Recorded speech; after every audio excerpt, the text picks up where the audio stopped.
तो इसके लिए भी इंसाफ के लिए खड़ा होना चाहिए। हम आवाम को बेदार करने के लिए भी एक कारवां निकाल रहे हैं जनाब बैरिस्टर असदुद्दीन अवैसी साहब की क़यादत में।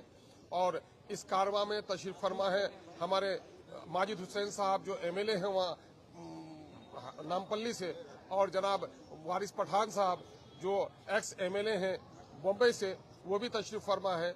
सब लोगों का ये कारवां हम लोगों का जा रहा है। हम आवाम को बेदार कर रहे हैं कि हम मुसलसल इंसाफ की लड़ाई लड़ रहे हैं। हम चाहते हैं कि आने वाला जो विधानसभा इलेक्शन हो उसमें सेकुलर वोटों का बिखराव नहीं हो। इसकी वजह से सेकुलर वोटों को जोड़ने के लिए हमने सेकुलर अलायंस को दरख्वास्त भी दी। उन लोगों ने भी हमारी बात नहीं मानी, तो हम चाहते हैं कि उनसे भी इंसाफ किया जाए कि सेकुलरिज्म की बका की लड़ाई कौन लड़ रहा है और सेकुलर वोटों को बिखराव का जिम्मेदार कौन है। लोग इसके लिए इंसाफ करें। ये दो तरफा इंसाफ की तलब है। दरअसल हमारी जो वो है कोशिश है, हमारी हिस्सेदारी की है कि दलितों को, गरीबों को, सीमांचल के लोगों को, अक़लियतों को उसकी वाजिब हिस्सेदारी मिले। इसके लिए मैं बड़ा शुक्रगुजार हूँ अपने कौमी सदर जनाब बैरिस्टर असदुद्दीन अवैसी साहब का, जनाब वारिस पठान साहब का, जनाब भाई माजिद हुसैन साहब का, और इस कारवां को लेकर बहुत ही जिम्मेदारी के साथ अपनी जिम्मेदारी अदा करने वाले आदिल हसन एडवोकेट साहब का।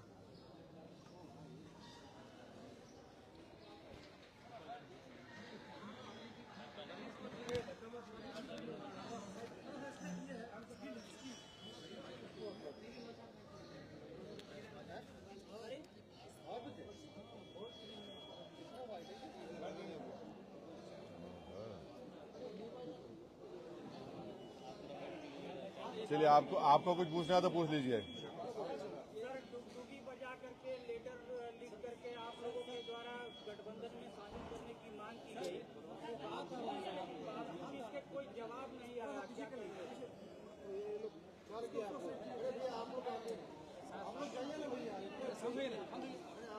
खामोश रहिए ना भाई, एक साथ रखना आप लोग। खाली मीडिया और रहने दो, बोलो सिर्फ मीडिया को रखिए, दादा को लड़िए, पार्टी के लोग हट जाइए पूरा।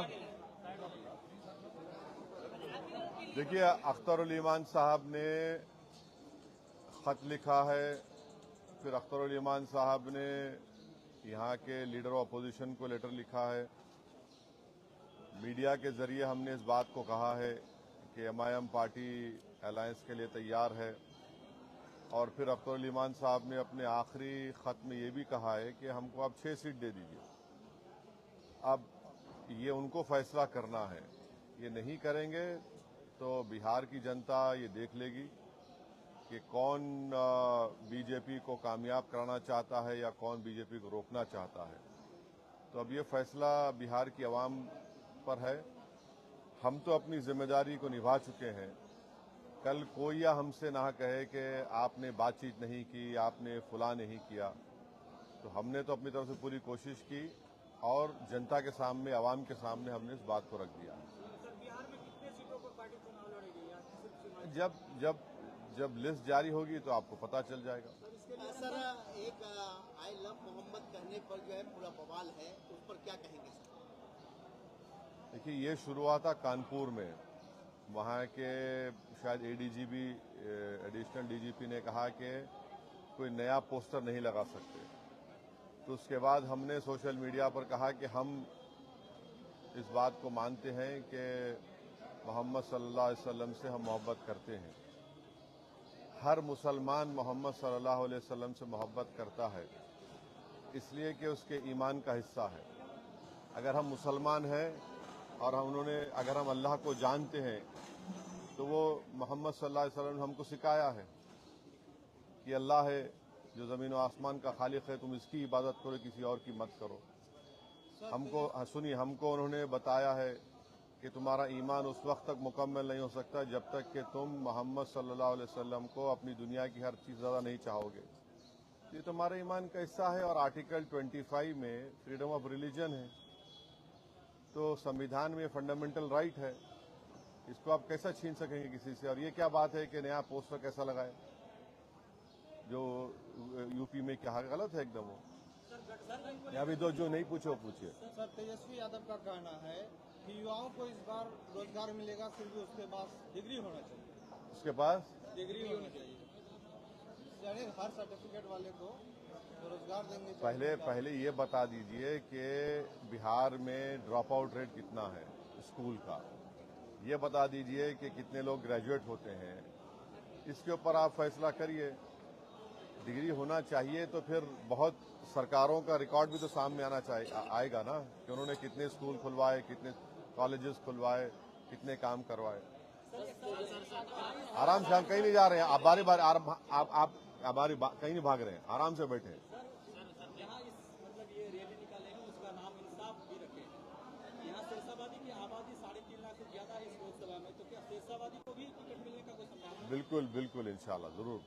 सर, तेजस्वी यादव ने जो कहा है मीडिया में प्रेस कॉन्फ्रेंस के जरिए कि उन्हें भी हैदराबाद में सीट चाहिए आपसे, तभी वो गठबंधन के लिए तैयार है। अरे भैया, आप तो इंडिया अलायंस का हिस्सा है, कांग्रेस आपके साथ है, कांग्रेस की सरकार तेलंगाना में, आप आ जाइए ना, आके उनसे सीट ले लीजिए और ज्यादा वोट लेकर जाइए, हमको कोई तकलीफ नहीं है, आप बिल्कुल आइए।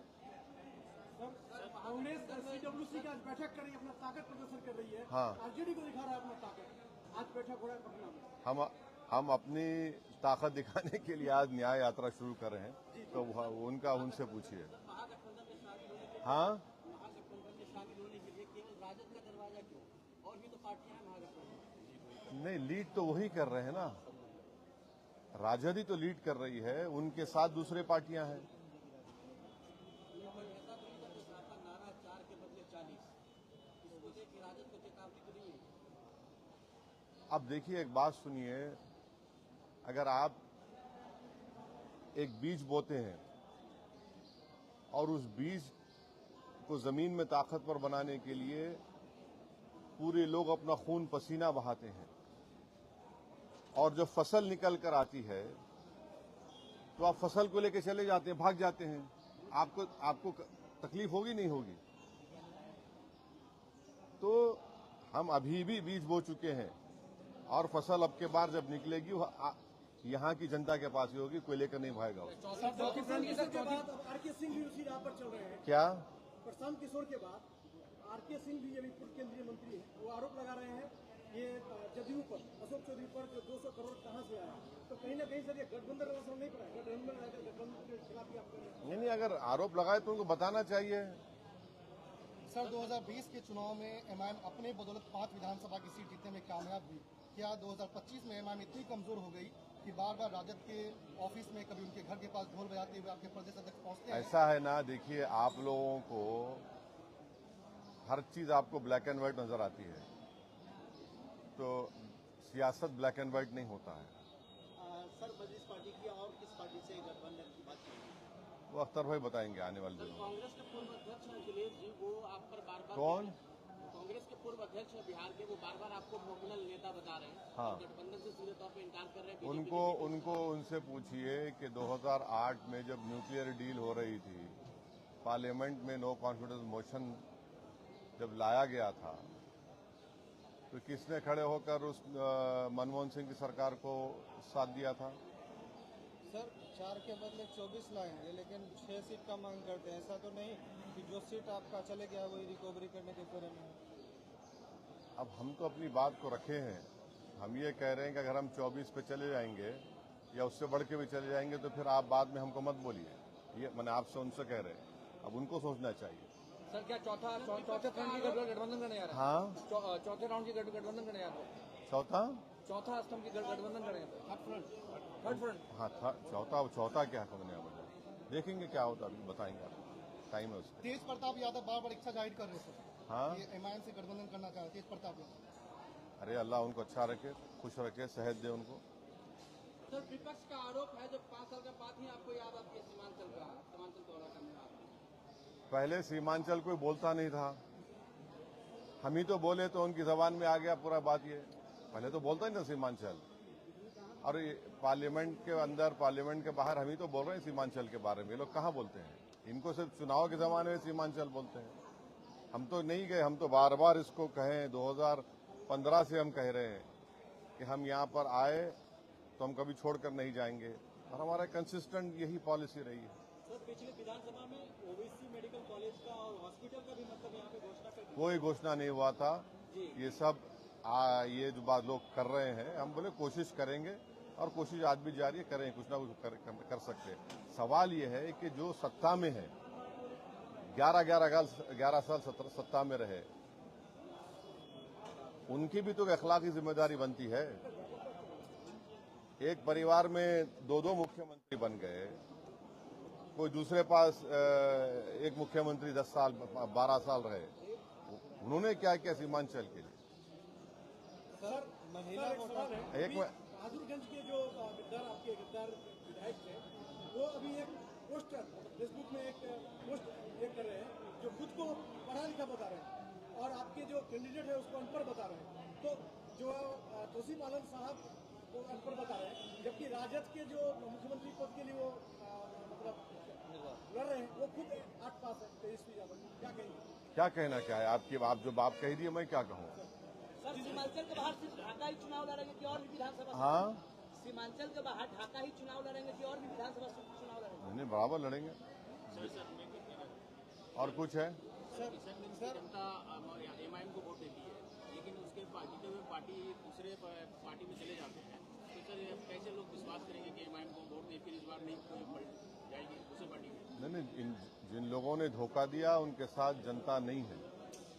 जनता ने उनको वोट नहीं दिया था, जनता ने सीमांचल और एमआईएम पार्टी को वोट दिया था।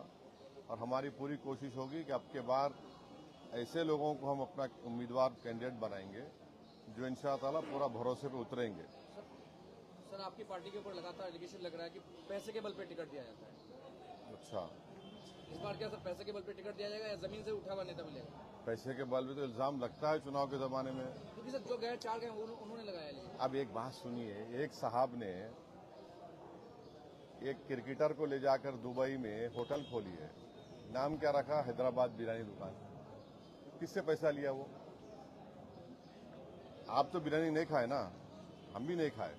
सर न्याय यात्रा के तहत क्या दबाव की राजनीति होगी? वोटर अधिकार यात्रा जिस तरह निकला राहुल गांधी का, या फिर और? नहीं, यात्रा है, इंसाफ की यात्रा है, उसमें हर मुद्दा हर मसला सामने आएगा। इंसाफ की वसूल के लिए, इंसाफ की हासिल करने के लिए तो सब बात करेंगे हम। सर ये महिला वोटर है, आपको बहुत हाँ, मैं महिला पूछ रहे हैं। वालेकुम सलाम। सर तीसरा जो मोर्चा बनाएंगे, क्या लगता है कितना असर डालेंगे एनडीए और महागठबंधन पर? देखिए, ये वक्त बताएगा। हम जहां पर हम चुनाव लड़ेंगे पूरी ताकत के साथ लड़ेंगे इंशाअल्लाह। सर महिला वोटर के तरफ जो है, जो पहले भी आपको वोट पसंद करती है, लेकिन इस वक्त जो है तेजस्वी यादव भी माई बहन योजना लाके खड़ा कर दिया है। इधर सीएम नीतीश कुमार भी जीविका दीदियों को राशि भी दिया है। तो आपके कहीं न कहीं महिला वोटर पर सिंहमारी सीमांचल में हो रहा है, क्या कहेंगे? कुछ नहीं होगा इंशाअल्लाह। हमारी इज्जतदार माँ और मैंने हमारे साथ थी और इंशाअल्लाह हमेशा हमारे साथ रहेंगे, इसका कोई असर नहीं पड़ने वाला। सर एक बार तेजस्वी को किशनगंज की जमीन से क्या संदेश देना चाहिए? जो संदेश देना था हम बोल चुके आपके सामने। और हो गया, चलिए ये ले लो, जिसका ले लो भाई।